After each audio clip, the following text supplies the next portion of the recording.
Hey guys, welcome back to the VIP Financial Ed channel. We are diving back into velocity banking here on this video. It's going to be a little bit all over the place, but that's because I want to talk about some of the most powerful aspects to it.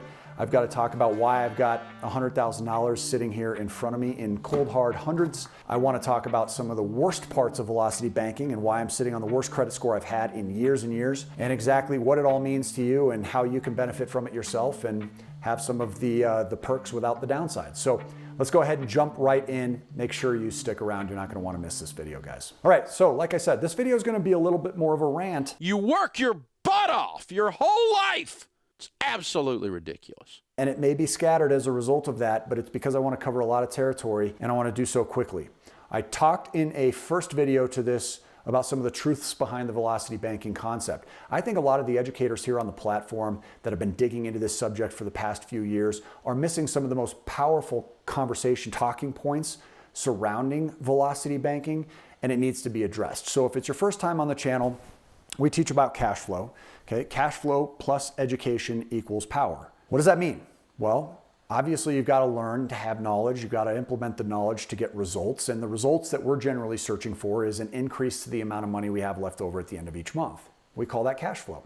The more money I have at the end of each month, in comparison to my expenses, after everything has been covered, the more freedom I have, more choices. Now, for me, I've always sort of summed up my objective for putting forth efforts to generate revenues and cash flow as being able to go anywhere I want, being able to leave anytime, being able to stay as long as I want, and being able to be as generous and selfish as I care to be in any given moment, and never worry about price tags. I personally believe, and my experience has taught me and confirmed, that that's most of us here on the channel. Maybe you can relate. With that in mind, there's only two ways to grow your cash flow. You make more money and you spend less money. Make more, spend less. Make more, spend less. Well, I focused heavily for the first half of my career on spending less.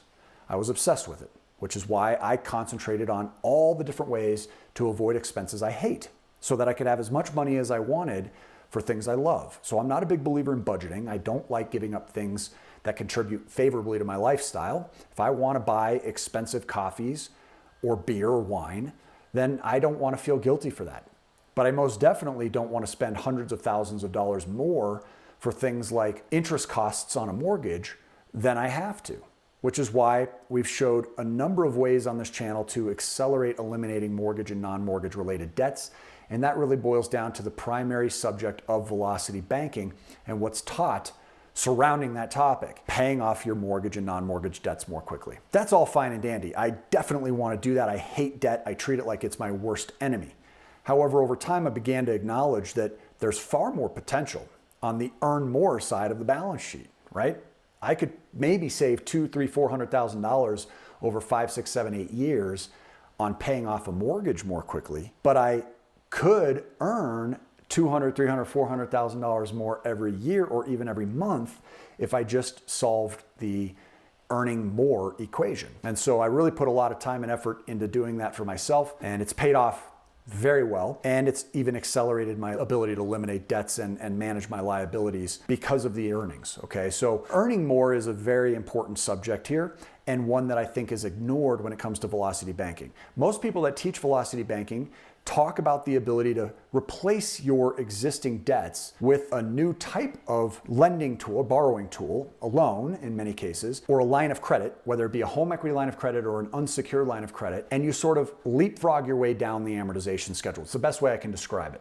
And you can see that in many of our videos here. It's amazing. Okay, I love it. I think it's one of the most powerful techniques. I think it should be taught in every school. I'll be thrilled when the day comes that it is. However, when you borrow these tools, there's a very, very painful downside to that. And that is not brought up when velocity banking is discussed. So whether you're replacing your mortgage with a home equity line of credit and you're paycheck parking your earnings and income into that in order to reduce the average daily balance and save tremendous interest costs, your cash flow is then left over in the account and it pays it off in a fraction of the time. You're then borrowing up close to the original limit of the home equity line that was given to you in most cases, which will destroy your credit. On my last video, I showed how I actually used $16,000 over the last couple of months to make an investment. Now, this is an extreme example. It's not one I recommend for others to do unless you're really experienced, you feel confident in what you can do.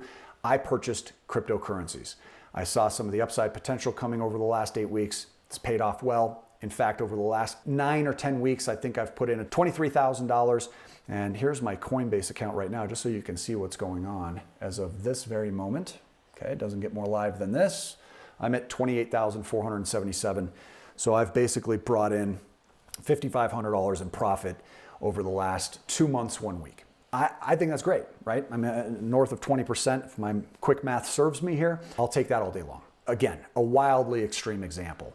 I'm not saying go out and buy cryptos. What I'm trying to prove to you is that this account I used, which I logged into my Wells Fargo account on that last video, so let's go back in there now. You can see that that personal line of credit that I had used, which is unsecured, was actually paid back to zero. Okay, so you can see my transaction history on the 31st of August. I pulled out a $13,000 online advance. In total, I've paid a couple $100 worth of interest costs over the last 2.5 months. That account now sits at zero. Okay, so I have a minimum payment of zero and an existing balance of zero as well. So the full $18,600 is now readily available for use again if I ever want to use it for anything. And the consequences of me using that is easily seen here when I log into my Credit Karma account. I mentioned in that last video that I have the worst credit I've seen in years. When I log in, under my Vantage credit scores, you can see my current TransUnion score is a 732 and my Equifax is just a 745. Now let's click on the lower of those so we can see what's really going on here. And when I open up this Credit Karma account, you can see that just as even as recently as September 8th, I have a 775. And then my scores just fell off a cliff. Well, when you go down to the factors that are affecting my credit, you can see I have 100% payment history, so I didn't miss anything. In fact, even my credit card use is showing at just 1%. In fact, it's zero today. We have zero derogatory marks. Credit age is just under 5 years. And yeah, that's not good, but it's only a medium impact. And the only other negative impact here that's showcased is 10 hard inquiries, which is a low impact, only affects 10% of my scores. Now, let's go back up to the top of the page and select See What's Changed. And we're going to scroll down to where the scores fell off a cliff. You can see that we've had some small ups, small downs. These are just random inquiries, shopping for various mortgages, buying more real estate. But back here on September 12th, you can see my score dropped by 41 points. Let's select See What's Changed. And wouldn't you know it, right here we have a Wells Fargo increase of $13,026, along with a mortgage decreased by almost $4,000. So the only negative here is $13,000 increase on this unsecured personal line of credit. Now, unsecured means it's just like a credit card in that it's not collateralized by my home or a vehicle or any other type of collateral, but it works more like same as cash. So I don't get penalized for cash advances. I can transfer money in and out of that account, and it functions a lot like a checking or savings account. However, you can see that there is some dramatic consequences here for me to use this, and my scores are being really, really hurt. Even though when I go to my dashboard and I open up the actual score itself, you're not being shown the impact of that utilization because it's not considered a credit card. So the scariest question here exists, that what do you do about it? Well, I'm gonna make a follow-up video that shows that you can actually work around this and avoid it, okay? But you have to be aware that home equity lines of credit, unsecured lines of credit, credit cards, these are all going to have a very destructive impact against you while trying to practice the ability to leverage other people's money by way of what people have deemed velocity banking. And I have access to $100,000 in cash, and it doesn't even show up on my credit here. This is other people's money. So we're going to talk about that on an upcoming video. Make sure you're a subscriber to the channel. Drop a like on this video if you want me to continue to make more videos like this, where I'm really diving into my own accounts. I'm getting detailed about it. If you want help, if you're unsure, if you see the complicated, almost financial gymnastics of managing your money the right way, and you're looking for somebody to show you, feel free to visit VIPfinancialed.com and enroll in my 12-month coaching. I'll work with you on a one-on-one level personally, and you are absolutely safe no matter what. If it is not a fit, we will void the membership, we'll refund your money. If it is a fit, we will have results that are worth many times more than the cost of participation. So we're looking forward to potentially working with you on a one-on-one level. I know this can be confusing, and I want to make sure you do it right so things don't get messed up along the way. Until we see you on the next video or in coaching, make sure you're having a great day. Keep on cash flowing. We'll see you soon. Thanks.